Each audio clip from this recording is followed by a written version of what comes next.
ಇನ್ನು ಪ್ರಜ್ವಲ್ ರೇವಣ್ಣ ನಿರೀಕ್ಷಣಾ ಜಾಮೀನು ಅರ್ಜಿ ವಿಚಾರಣೆಗೆ ಸಂಬಂಧಪಟ್ಟಂತೆ ಎಸ್ಐಟಿಗೆ ನೋಟಿಸ್ ಅನ್ನು ಜಾರಿಗೊಳಿಸಿದೆ ನ್ಯಾಯಾಲಯ.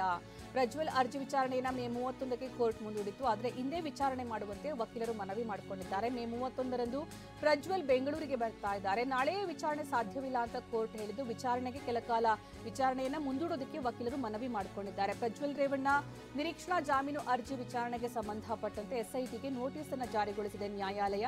ಯಾಕಂದ್ರೆ ಪ್ರಜ್ವಲ್ ಅರ್ಜಿ ವಿಚಾರಣೆಯನ್ನ ಮೇ 31ಕ್ಕೆ ಕೋರ್ಟ್ ಮುಂದೂಡಿಕೆ ಮಾಡಿತ್ತು. ಆದ್ರೆ ಇವತ್ತೇ ವಿಚಾರಣೆ ಮಾಡಬೇಕು ಅಂತ ವಕೀಲರು ಮನವಿ ಮಾಡಿಕೊಂಡಿದ್ದಾರೆ.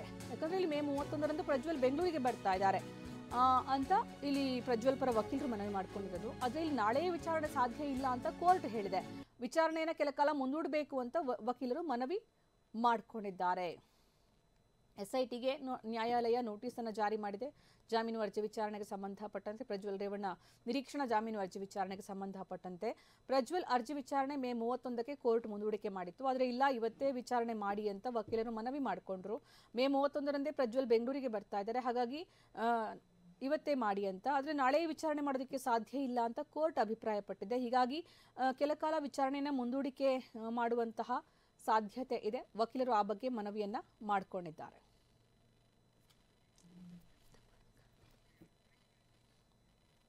ಇನ್ನು ಅಶ್ಲೀಲ ವಿಡಿಯೋ ಪ್ರಕರಣದಲ್ಲಿ ಪ್ರಜ್ವಲ್ ರೇವಣ್ಣ ಭಾರತದಿಂದ ಹೊರದೇಶಕ್ಕೆ ಹೋಗಿ ಹಲವು ದಿನಗಳಿಂದ ಈ ಕಡೆ ಬಂದೇ ಇಲ್ಲ.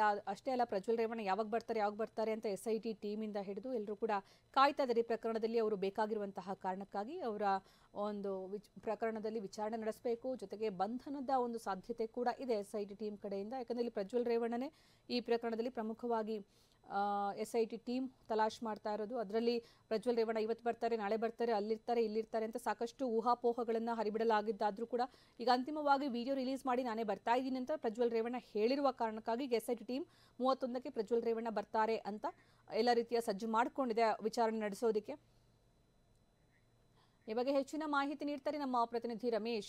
ಇಲ್ಲಿ ಪ್ರಜ್ವಲ್ ರೇವಣ್ಣ ನಿರೀಕ್ಷಣಾ ಜಾಮೀನಿಗೆ ಅರ್ಜಿ ಸಲ್ಲಿಕೆ ಮಾಡಿದ್ದಾರೆ 3 ಪ್ರಕರಣಗಳಲ್ಲಿ. ಅಂದ್ರೆ 3ರಲ್ಲೂ ನಿರೀಕ್ಷಣಾ ಜಾಮೀನು ಸಿಗೋದು ಅವಶ್ಯಕವಾಗಿದೆ ಬಂಧನದ ಭೀತಿ ತಪ್ಪಿಸಿಕೊಳ್ಳೋದಕ್ಕೆ. ಒಂದು ಅವ್ರ ಕಡೆಯಿಂದ ನೋಡೋದಾದ್ರೆ, ಇನ್ನೊಂದು ಕಡೆಯಿಂದ ಇಲ್ಲಿ ಜಾಮೀನು ಅರ್ಜಿ ವಿಚಾರಣೆಯನ್ನ ಇವತ್ತೇ ಮಾಡಬೇಕು, ನಾಳೆ ಮಾಡಬೇಕು ಅನ್ನೋದಕ್ಕೂ ನ್ಯಾಯಾಲಯ ಪುರಸ್ಕರಿಸಿಲ್ಲ, ಮುಂದೂಡಿಕೆ ಮಾಡಿದೆ. ಹಾಗಾಗಿ ಇದು ಯಾವ ರೀತಿ ನೋಡಬಹುದು ಈ ಪ್ರಕರಣವನ್ನ ಜಾಮೀನು ವಿಚಾರವಾಗಿ? ಸುಕನ್ಯಾ, ಈಗ 3 ಪ್ರಕರಣಗಳಲ್ಲಿ ಯಾವ್ದ್ರಲ್ಲಿ ಬಂಧನದ ಭೀತಿ ಇದೆಯೋ, ಯಾವ್ದ್ರಲ್ಲಿ ಅತ್ಯಾಚಾರ ಆರೋಪ ದಾಖಲಾಗಿದೆಯೋ ಆ 3 ಪ್ರಕರಣಗಳಲ್ಲಿ ಈಗ ಪ್ರಜ್ವಲ್ ರೇವಣ್ಣ ನಿರೀಕ್ಷಣಾ ಜಾಮೀನು ಅರ್ಜಿ ಸಲ್ಲಿಸಿದ್ದಾನೆ.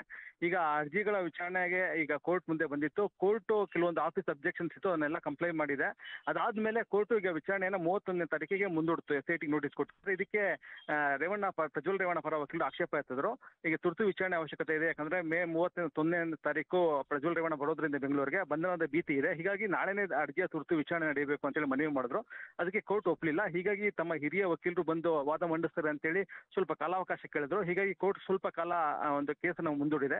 ಹೀಗಾಗಿ ಕೋರ್ಟ್ ಇನ್ ಕೆಲವೇ ಕ್ಷಣಗಳಲ್ಲಿ ನಿರ್ಧರಿಸಿತು ಯಾವಾಗ ಈ ಕೇಸ್ನ ವಿಚಾರಣೆ ನಡೆಯುತ್ತೆ ಅಂತೇಳಿ. ಆದ್ರೆ ಮೊದಲನೇದಾಗಿ ಕೋರ್ಟ್ ಹೇಳಿದ್ದು ಇದು 3 ಕೇಸ್ ಇರೋದ್ರಿಂದ ಈಗ ತುರ್ತು ವಿಚಾರಣೆ ಸಾಧ್ಯ ಇಲ್ಲ. ಹೀಗಾಗಿ ಮೇ 31ನೇ ತಾರೀಕಿಗೆ ವಿಚಾರಣೆ ಮುಂದೂಡ್ತೀವಿ ಅಂತೇಳಿ ಮೊದಲನೇದಾಗಿ ಹೇಳಿತ್ತು. ಆದ್ರೆ ಈಗ ಇವರು ಅರ್ಜೆನ್ಸಿ ಹೇಳ್ತಿರೋದ್ರಿಂದ ಮತ್ತೆ ಅವ್ರ ಪರ ಹಿರಿಯ ವಕೀಲರು ಬಂದು ವಾದ ಮಾಡ್ತಾರೆ ಈಗ ಅಂತ ಹೇಳ್ತಿರೋದ್ರಿಂದ ಈಗ ಕೆಲ ಕಾಲ ಮುಂದೂಡಿದೆ. ಆದ್ರೆ ನಾಳೆ ವಿಚಾರಣೆ ನಡೆಯುವಂತ ಸಾಧ್ಯತೆಗಳು ಸ್ವಲ್ಪ ಮಟ್ಟಿಗೆ ಕಡಿಮೆ ಅಂತೇಳಿ ಕಾಣಿಸ್ತಾ ಇದೆ. ಸುಕನ್ಯಾ, ಓಕೆ, ಈಗ ಪ್ರಜ್ವಲ್ ರೇವಣ್ಣ ಕಡೆಯಿಂದ ವಕೀಲರು ಏನ್ ಮಾಡುವಂತಹ ಸಾಧ್ಯತೆ ಇದೆ? ಒಂದು, ಇಲ್ಲಿ ಎಸ್ಐಟಿ ಯಾವ ರೀತಿ ಇದಕ್ಕೆ ವಿಚಾರಣೆಗೆ ಅಥವಾ ಬಂಧನಕ್ಕೊಳಪಡಿಸೋದಕ್ಕೆ ಯಾವ ರೀತಿ ಪ್ಲಾನ್ ಮಾಡ್ಕೊಂಡಿದೆ ಅಂತ ಅನ್ಸುತ್ತೆ? ಕಾನೂನು ಪ್ರಕಾರವಾಗಿ ಏನೇನು ಎದುರಾಗಬಹುದು ಎರಡೂ ಕಡೆಯಿಂದಲೂ? ಸುಕನ್ಯಾ, ಈಗ ಏನೇ ಒಂದು ಅರ್ಜಿಯನ್ನ ಸಲ್ಲಿಸಿದ್ರು ಕೂಡ ಮತ್ತೆ ಎಷ್ಟೇ ಇವರು ವಾದ ಮಂಡನೆ ಮಾಡಿದ್ರು ಕೂಡ ನಿರೀಕ್ಷಣಾ ಜಾಮೀನು ಸಿಗುವಂತ ಸಾಧ್ಯತೆಗಳು ಕಡಿಮೆ ಅಂತಾನೆ ಹೇಳ್ಬೋದು. ಹೀಗಾಗಿ ಒಂದ್ ವೇಳೆ ಏನಾದ್ರೂ ಕೋರ್ಟಿಗೆ ಅರ್ಜಿ ವಿಚಾರಣೆಯನ್ನ 31ನೇ ತಾರೀಕಿಗೆ ಮುಂದೂಡಿದ್ರೆ 31ನೇ ತಾರೀಕು ಪ್ರಜ್ವಲ್ ರೇವಣ್ಣ ಬಂದ ತಕ್ಷಣ ಆತ ಬಂಧನಕ್ಕೊಳಗಾಗ್ತಾನೆ.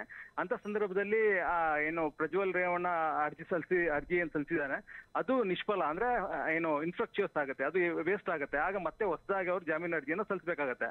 ಆದ್ರೆ ಈಗ ಸದ್ಯದ ಮಟ್ಟಿಗೆ ಕೋರ್ಟು ಅಂದ್ರೆ ಮಧ್ಯಂತರ ನಿರೀಕ್ಷಣಾ ಜಾಮೀನು ಕೂಡ ಅವ್ರು ಕೇಳ್ತಾ ಇದ್ದಾರೆ. ಅಂದ್ರೆ ಅವ್ರು 31ನೇ ತಾರೀಕಿಗೆ ಪ್ರಜ್ವಲ್ ರೇವಣ್ಣ ಬರ್ತಿರೋದ್ರಿಂದ ಆತ ಬರೋದಕ್ಕೆ ಮುಂಚೆನೆ ಒಂದು ಮಧ್ಯಂತರ ನಿರೀಕ್ಷಣಾ ಜಾಮೀನು ಕೊಡಬೇಕು ಅಂತಾನು ಕೂಡ ಅವರು ಕೋರ್ಟ್ಗೆ ಮನವಿಯನ್ನ ಮಾಡ್ತಾ ಇದ್ದಾರೆ. ಆದ್ರೆ ಕೋರ್ಟ್ ತುರ್ತು ವಿಚಾರಣೆಗೆನೆ ಅಂದ್ರೆ ಯಾವುದೇ ಒಂದು ಪುರಸ್ಕಾರ ಕೊಟ್ಟಿಲ್ಲ.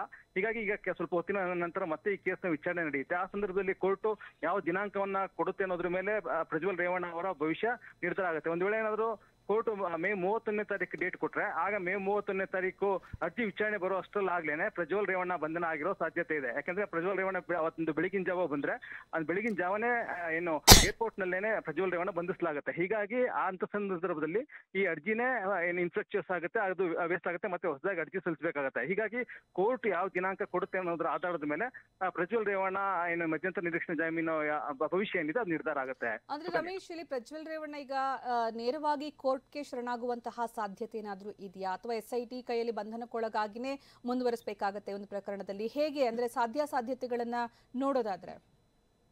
ಸುಕನ್ಯಾ, ಈ ಕೇಸ್ನಲ್ಲಿ ಏನು ಖುದ್ದಾಗಿ ಕೋರ್ಟ್ಗೆ ಸರೆಂಡರ್ ಆಗುವಂತ ಸಾಧ್ಯತೆಗಳು ಇಲ್ವೇ ಇಲ್ಲ ಅಂತ ಹೇಳ್ಬೋದು. ಯಾಕಂದ್ರೆ ಪ್ರಜ್ವಲ್ ರೇವಣ್ಣ ವಿದೇಶದಲ್ಲಿರೋದ್ರಿಂದ ಕೋರ್ಟ್ಗೆ ಖುದ್ದಾಗಿ ಸರೆಂಡರ್ ಆಗಿ ಜಾಮೀನು ಕೋರಿ ಅರ್ಜಿ ಸಲ್ಲಿಸುವಂತ ಸಾಧ್ಯತೆಗಳು ಇಲ್ವೇ ಇಲ್ಲ ಅಂತ ಹೇಳ್ಬೋದು. ಯಾಕಂದ್ರೆ ಏರ್ಪೋರ್ಟ್ ಬಂದ ತಕ್ಷಣ ಎಲ್ಲಾ ಕಡೆ ಲುಕ್ಔಟ್ ನೋಟಿಸ್ ಇರೋದ್ರಿಂದ ಬಂದ ತಕ್ಷಣನೇ ಅಂದ್ರೆ ಏರ್ಪೋರ್ಟ್ ನಲ್ಲೇನೆ ಆತ ಬಂಧನಕ್ಕೊಳಗಾಗುವಂತ ಸಾಧ್ಯತೆಗಳು ಹೆಚ್ಚಿವೆ.